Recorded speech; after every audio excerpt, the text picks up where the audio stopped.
the space swap to make sure that it blows up. So that's what we have there. I've got various materials on the spaceship. If you look in the material editor, I've got this multi-sub object material which is assigned to the spaceship. I've actually put it in a shell material, and the second material I've got assigned here is matte black, and you can see it is literally just a sort of like just a black material, and that's used for when I wanted to render out just the particle effects and just have the spaceship in there as a matte object. So you can very easily switch between these two materials using these switches here, either just in the render or just in the viewport. You can just switch either or both materials using these switches. You can see I've got the same thing set up for the space fighter. This is actually the material for the missile. I've got the same thing for the space fighter, so I've got these materials in here. There's the body of the spaceship. There's the windows, and this I think was actually used for the interior of the engines.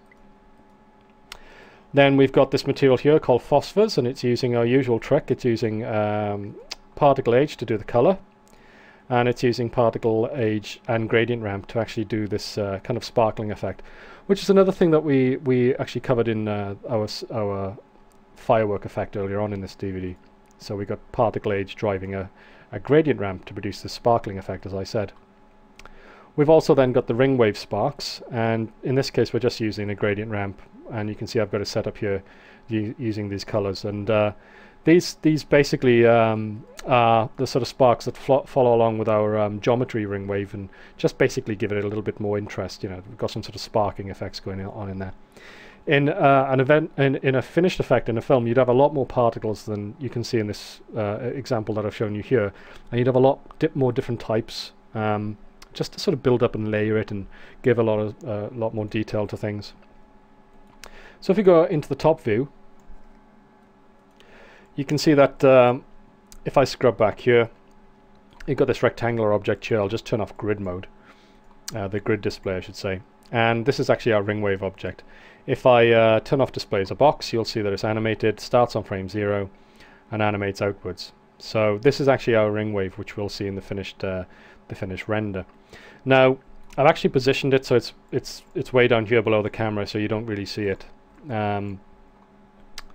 So that's actually instance in and used as a particle geometry, and we also bring in the material for that to give it the full Ringwave effect.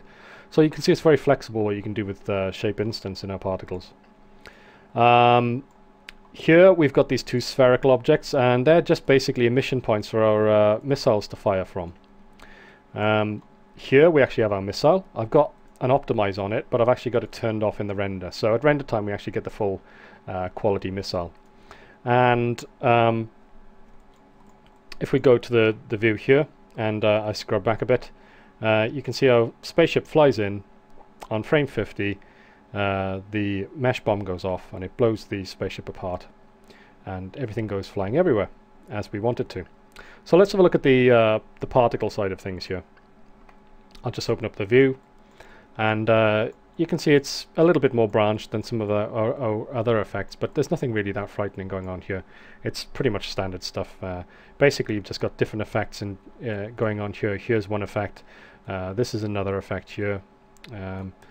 Something actually I would really like, I think, for a new version of a future version of Particle Flow is being able to color tab basically these event boxes. It would be great if you could actually color code the top area here to make it say sort of pink colored, or bluey gray, bluey red, bluey green, bluey yellow, grey yellow, the different very subtle shades, and basically so then you could just get, you know, various events like this and then color code them, so you get an idea that this area here is actually used for doing one particular effect and so on, just as a visual key, that's all. You can see you've got ball wave phosphors here, ring wave phosphors here, ring wave here.